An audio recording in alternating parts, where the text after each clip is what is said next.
नमस्कार, capital TV में आपका स्वागत है। प्रधानमंत्री मोदी दिवाली कारगिल में मनाते हैं।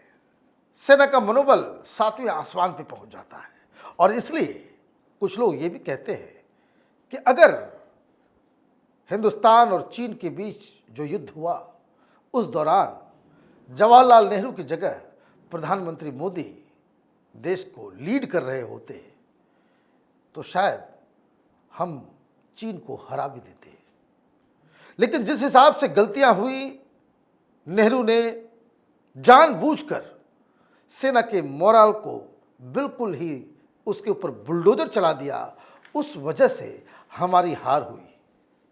क्या ये कहना गलत हो या सही है कि नरेंद्र मोदी अगर होते तो चीन से हम नहीं हारते? और ये जानने और समझने के लिए हमारे साथ मेजर जनरल एसपी सिन्हा साहब, आपका बहुत बहुत स्वागत है। एक नया विचार बताया जा रहा है कि अगर प्रधानमंत्री मोदी उस वक्त होते तो हम चाइना को हरा देते। क्या आप इससे इत्तेफाक रखते हैं? हरा ही नहीं देते, काफ़ी क्षेत्र उसका हम लोग खा लेते, ये सच है। उसका भी ज़मीन ले लेते हम लोग। तो फिर क्या दिक्कत क्या हुई? बताता हूँ। पहला, वॉर क्यों शुरू हुआ? दो मुख्य कारण। तिब्बत फैक्टर, क्योंकि चीन को लगा कि तिब्बत के परिप्रेक्ष्य में हिंदुस्तान समस्या खड़ा कर सकता है। दूसरा फैक्टर कि मार्च 1959 में 1959 में दलाई लामा जी तिब्बत से भाग के हिंदुस्तान में आए, हमने शरण दिया। माओ जेडोंग को लगा कि ये उसका अपमान है, पर्सनल इंसल्ट है। जिस पर वो अटैक करना चाहता था उसको आपने शरण दे दिया, बचा लिया। सो दो मुख्य कारण है वॉर शुरू होने का। तो इस वॉर के लॉस का 3 पिलर है बेसिकली। आप 3 बिंदु है, नेहरू जी, मेनन और सेना। पहले नेहरू पे आते हैं। देखिए, जैसे हम किसी यूनिट पे कमांड करने जाते हैं, एज ए ब्रिगेडियर में एक यूनिट को टेक ओवर किया एज ए कमांडेंट, तो क्या लेते हैं?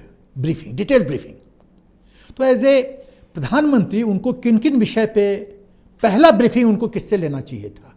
सेना से। हमको कहाँ कहाँ खतरा है, कौन हमारा दुश्मन है, लेवल ऑफ प्रिपेयर्डनेस क्या है, कमियां क्या हैं, मैं एज ए प्रधानमंत्री क्या कर सकता हूं, यदि वॉर छिड़ी तो आप 100% मुझे विक्ट्री कैसे दे सकते हैं, बताइए। ऐसा हुआ क्या? कोई मीटिंग नहीं। कोई मीटिंग नहीं जी। अरे उन्होंने तो आर्मी के ब्रिगेडियर को कहा था कि स्क्रैप द आर्मी, हम तो पीस लविंग नेशन है, हम पर कौन चढ़ाई करेगा। एक लेफ्टिनेंट जनरल जो ब्रिटिश आर्मी को ब्रीफ करने गए कि आप नेशनल सिक्योरिटी पॉलिसी बताइए, वी डोंट नीड आर्मी, हम तो पीस लविंग नेशन है, हमको कौन अटैक करेगा, तो आई डोंट नीड और ब्रीफ, हमको चाहिए नहीं। अच्छा, तो दूसरी भी बात कि नेहरू साइकोलॉजिकली आर्मी से डरता था और उसका मुख्य कारण था, एक कारण था, ये इंटेलिजेंस ब्यूरो का चीफ मलिक, पटना का रहने वाला, उसने इस देश को 62 वॉर में, वो भी कल्प्रिट है, उसका भी कोर्ट मार्शल, गलत एडवाइस, उसको पंप करता रहा कि आप सेना के खिलाफ पैरेलल ऑर्गेनाइजेशन खड़ा करो, और इसीलिए जो पैरामिलिट्री फोर्सेज आए, ये आए उसी मलिक की देन है। वो नेहरू अपना सेल्फ इमेज के लिए ज़्यादा चिंतित थे, देश की सुरक्षा के लिए नहीं।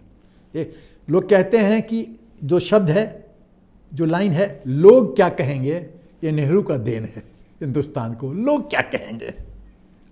उसके बाद गांधी जी ने एक बार सीरियसली कहा था कि जवाहर, जितना तुम इंटरनेशनल मीटिंग वगैरह अटेंड करते हो उतना थोड़ा अंदर देख लो तो बेहतर रहेगा। तो ये भी एक फैक्टर था। माओ जेडोंग ने देखा कि इंटरनेशनल लेवल पे ये लीडरशिप रोल जवाहरलाल करना चाहते हैं। रॉन्ग सिलेक्शन ऑफ रक्षा मंत्री, वीके मेनन, बाद में मैं आगे बढ़ूंगा कि नटवर सिंह ने अभी हाल फिलहाल में क्या कहा है कि वीके मेनन एकदम नालायक रक्षा मंत्री था, उसको सेलेक्ट किया पर्सनल दोस्ती की वजह से, कोई थ्रेट परसेप्शन नहीं। आज की तारीख में जैसे CDS जनरल रावत ने क्या कहा था कि हमारा perception 2.5 front war scenario, Pakistan front, China front, internal front, उसके लिए हम तैयार हैं। उसमें सब कुछ शामिल है। जब CDS बोलता है उसके लिए हम तैयार हैं 2.5 फ्रंट के लिए, सब कुछ शामिल है। तो इसका मतलब सब कुछ तैयारी, कम से कम आपकी ये इस बात को लेकर चिंता है कि हमें किस किस चीज़ से खतरा है। उसके बाद पुअर परसेप्शन कि हम लोग पीस लविंग नेशन हैं, शांति प्रिय देश हैं, तो हम पर कोई चढ़ाई नहीं करेगा। इससे बड़ा बेवकूफ़ी की सोच क्या हो सकती है, इससे नीचे और क्या सोच सकती है, मैं कल्पना नहीं कर सकता। उसके बाद हिंदी चीनी भाई भाई हो गया, भाई भाई हो गया, भाई भाई। उसके बाद ये परसेप्शन कि चाइना हिंदुस्तान पे कभी अटैक ही नहीं करेगा। उसके बाद सॉफ्ट अप्रोच और पुअर डिप्लोमेसी। जब एक जापान के साथ पीस ट्रीटी होना था तो उस पीस ट्रीटी में नेहरू जी को जाना था, नेहरू जी नहीं गए, ये कह के कि चाइना को नहीं इनवाइट किया गया इसलिए हम भी नहीं जाएंगे। मतलब चाइना का शुरू से वो मक्खनबाजी करते रहे और रिटर्न गिफ्ट क्या मिला हम लोग को पता है। नेहरू चूज़ किया कि चाइना को उसको मतलब इंटरनेशनल फ्रंट पे हर बहुत बिंदुओं पे आइसोलेट हो रहा था, तो नेहरू चाइना का बीन बजा बजा के चाइना के पक्ष में बोलता रहा। यूनाइटेड UNSC कैनेडी ने बोला हिंदुस्तान बोलो परमानेंट मेंबर, 5 मेंबर में एक तुम बनो, नहीं आप चीन को मना दीजिए। ये तो नेहरू जी की वजह से चीन परमानेंट मेंबर बना, उसका हम भुगत रहे हैं, अभी तक भुगत रहे हैं कि सब टेररिस्ट जो है उसको ब्लॉक कर देता है। और एक बात और मैं बता दूं, आप हिंदी चीनी भाई भाई की बात आपने कही कि तिब्बत पे जब आक्रमण चल रहा था जो चाइनीज आर्मी के लिए, तो उसके लिए रसद हिंदुस्तान से जा रहा था। करेक्ट। और वही रसद खा के चाइनीज आर्मी ने हिंदुस्तान की जमीन को हड़पा था। बस ये नेहरू की देन है। करेक्ट, वही नहीं। अच्छा, उसके बाद पंचशील साइन हुआ, क्या हुआ 19 अक्टूबर 1959 में, ये मिलिट्री रिकॉर्ड्स कहता है, अक्टूबर 1959 में हिंदुस्तान ने रियलाइज़ किया कि वो वॉर के लिए तैयार नहीं है। क्यों? क्योंकि जब चाइना और इंडिया आर्मी में क्लैश हुआ कोंका पास में, तो वहाँ पे हिंदुस्तान के 9 पुलिसमैन मारे गए। पुलिसमैन 9 पुलिसमैन हिंदुस्तान के मारे गए, और हिंदुस्तान की तरफ से कोई रिटेलिएशन नहीं हुआ। My God. क्योंकि अप्रिसिएशन था कि हम लड़ाई नहीं लड़ सकते। तो मैं प्रश्न पूछना चाहता हूँ, जब 1959 में आपको एहसास था कि लड़ाई नहीं लड़ सकते, तो आपने तैयारी क्यों नहीं की? इसका जवाब कौन देगा? उसके बाद आगे बढ़ते हैं। 1960 से लेके देखिए, आप 1959 में अप्रिशिएशन कर रहे हैं कि हम लड़ाई लड़ने के काबिल नहीं हैं, और 1960 से मलिक के और दूसरों के कहने पे और मेनन के कहने पे डिफेंसिव फॉरवर्ड पॉलिसी आपने इनिशिएट किया। मतलब कि हम पेट्रोल भेजेंगे और यदि चाइना के क्षेत्र में भी जाता है तो जाए, लेकिन हम डिफेंसिव फॉरवर्ड पॉलिसी अख्तियार करेंगे। 1960 से आपने शुरू किया। 1 साल पहले आप बोलते लड़ नहीं सकते, और उसके बाद आपने पंगा लेना शुरू किया। 1960-62 में जाओ एन लाई ने रिकमेंड किया कि भाई डिप्लोमेटिक मीटिंग करो और हमको सॉर्ट आउट करो ये इश्यू को। नहीं माना, और ये चाउ एन लाई ने बोला था 30 अप्रैल 1962 को कि डिप्लोमेटिक मीटिंग करो, across the table sort out करते हैं। नहीं किया। उसके बाद तरह तरह के लो लेवल के कॉन्फ्लिक्ट्स गर्मी 62 के गर्मी से शुरू हो गए। ओके। 20 अक्टूबर को 62 वॉर शुरू हुआ। 30 अप्रैल को जाओ एन लाई बोल रहा है कि डिप्लोमेटिक मीटिंग करो, नहीं किया आपने। मई जून से भिड़ंत धीरे धीरे शुरू हो गई। जब धुआं आने लगा तो आग कब लगेगा ये तो सब ज्ञात है। क्या तैयारी किया नेहरू ने? लंदन चले गए। उसके बाद जब तक वॉर नहीं शुरू हुआ, नेहरू कहता रहा कोई वॉर नहीं होगा, कोई वॉर नहीं होगा। हिंदुस्तान ने 10,000 ट्रूप्स, 10 से 20,000 ट्रूप्स डिप्लॉय किए थे, चाइना ने 80,000 ट्रूप्स डिप्लॉय किए थे। ब्यूटी तो ये है कि पार्लियामेंट में नेहरू ने कहा कि आई हैव टोल्ड आर्मी कि चाइना को बाहर उठा के फेंक दो। और किसको जिम्मेदारी दी गई? GOC 4 core, general officer commanding 4 core, lieutenant general BM call. और BM कॉल कौन था? आर्मी सप्लाई कोर का ऑफिसर, जिसका काम है चावल दाल चलाना, चावल दाल सप्लाई, चलाना, जिसका काम है चावल दाल सप्लाई करना, उसको आप कोर का एक्टिव कमांड दे देते हैं, उसको बोलते हैं कि चीन को खदेड़ दो। मतलब क्योंकि वो कश्मीरी है, एएससी का है, 12 ऑफिसर सुपरसीड करते हो आप और उसको कोर कमांडर बना देते हो। और इस विषय पे जनरल थिमैय्या ने रिजाइन कर दिया। जनरल थिमैय्या ने रिजाइन कर दिया। भाई मैं पूछना चाहता हूं कांग्रेस से कि 62 में इक्विपमेंट, कपड़ा, एम्युनिशन, लॉजिस्टिक क्यों नहीं सप्लाई किया गया फौज को? क्यों नहीं मिलिट्री लीडरशिप को कॉन्फिडेंस में लिया गया? एयरफोर्स का इस्तेमाल क्यों नहीं हुआ? आ रहा हूं, मेरे पास तो 22-23 पॉइंट है ना। कहा जाता है कि 2 आर्मी ब्रिगेड रिजर्व में पड़े हुए थे, काउंटर अटैक के लिए क्यों नहीं उनका इस्तेमाल किया गया? इंडियन एयरफोर्स को क्यों नहीं इस्तेमाल किया गया? यदि इंडियन एयरफोर्स को इस्तेमाल किया गया होता तो परिस्थिति कुछ और होती। वही नहीं, इंडियन नेवी को क्यों नहीं इस्तेमाल किया गया? और हर एक स्टेज पे जो ही समर 62 से भिड़ंत शुरू हो गई थी, पूरे आर्मी की लीडरशिप को कॉन्फिडेंस में क्यों नहीं लिया गया? अब आते हैं मेनन के बारे में। नालायक, लेफ्टिस्ट लीनिंग का बंदा, पर्सनल दोस्ती के कारण रक्षा मंत्री बना और उसने नेहरू को क्या कहा कि मेन थ्रेट है पाकिस्तान से, चीन से नहीं। वाह रे रक्षा मंत्री, वाह रे तेरी बुद्धि, वाह रे थ्रेट परसेप्शन, वाह वाह वाह, तुम रक्षा मंत्री हो। और मेनन साहब के साथ एक प्रसिद्धि भी है, देश का पहला घोटाला जो सेना में जीप खरीदने में हुआ, वो इन्हीं के कर कमलों से हुआ। अब ये नटवर सिंह लिखते हैं एक आर्टिकल में, मैं उस न्यूज़पेपर का नाम नहीं लूँगा, पर वो रिटन आर्टिकल है कि मेनन को फजिएस्ट आइडिया नहीं था, एग्जैक्टली यही वर्ड इस्तेमाल, फजिएस्ट आइडिया नहीं, मतलब थोड़ा भी आइडिया नहीं था how to conduct a war, लड़ाई कैसे लड़ी जाती है, उसको कुछ ज्ञान नहीं था। आरएम कैसे बन गया भाई? यदि मैं रिक्शा वालों को बोलूँ कि आईसीयू में पेशेंट है, जाके ऑपरेशन करो, वो तो मरेगा ही। तो वही हुआ, वी लॉस्ट, हम लोग हार गए। अब आते हैं किस तरह से ह्यूमिलिएशन किया गया नेहरू और मेनन के द्वारा इंडियन आर्मी को। राइट। Summer of